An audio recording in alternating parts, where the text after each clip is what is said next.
সুস্থ থাকতে হবে, জানতে হবে, বুঝতে হবে, সব মিলিয়ে তো আসলে একটা সুন্দর জীবন, তাই না? আমি ইদানিং দেখছি যে আমাদের বাংলাদেশের যে মেডিসিনের ডিপার্টমেন্ট বলেন আর হচ্ছে যে কোনো শারীরিক প্রবলেমের ডিপার্টমেন্ট বলেন, বিশেষ করে হসপিটাল, আমরা এই গরিব মানুষ হসপিটালে যাই, ঠিক আছে, কী করি ওখান থেকে যেই ডাক্তারই এখন আমরা দেখাই, ওরা এমন ধরনের মেডিসিনগুলো লেখে যেগুলো মোটেই মানসম্মত নয়। যেহেতু আমি এই মেডিসিন লাইনে আছি, সেক্ষেত্রে আমি জানি আসলে আপনারা বড় বড় ডক্টররাও এখন যে পরিমাণ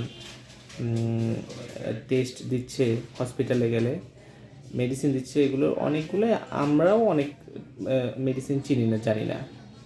আজকে একটা প্রেসক্রিপশন দেখলাম সদর হসপিটালের, গাজীপুরের, হ্যাঁ, এমন মেডিসিনগুলো সব ওরা মনে হচ্ছে যে ওরা হচ্ছে ফার্মাসিউটিক্যালস লাইনে নাই, মানে এলোপ্যাথিকে নাই, ওরা হচ্ছে হোমিওপ্যাথিক বা আয়ুর্বেদিক জগতে আছে, ওনারা আয়ুর্বেদিক জগতের ডক্টর, আমার কাছে এরকম মনে হয়েছে।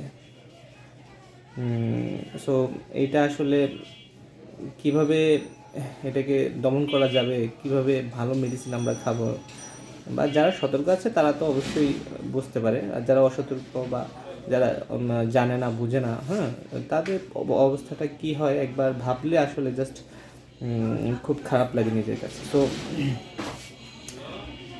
আরেকটা বিষয় হচ্ছে, আমরা যে হসপিটালেই যাব না কেন, সেখানে যে টেস্ট দিবে ডাক্তাররা, ওনারা টেস্ট লেখার পরে আমরা বের হওয়ার পরে অনেকে বলবে যে দেখি একটু স্লিপটা দেখি, বা কি ওষুধ দিয়েছে, এগুলো আপনারা কেউই দেখাবেন না, হ্যাঁ, এগুলো কেউই দেখাবেন না।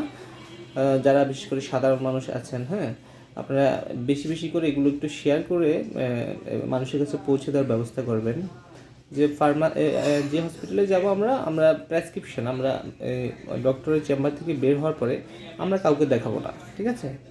আমরা হয় মেডিসিনের দোকানে যে মেডিসিন কিনবো, আর যদি কেউ বলে যে এখানে টেস্ট আছে, এগুলো করাতে হবে, এটা করাতে হবে, এটা তো করাতে হবে, আমার এখানে আসেন, এত টাকা ডিসকাউন্ট, একদম স্টপ, যাবেন না, যাবেন না, যাবেন না।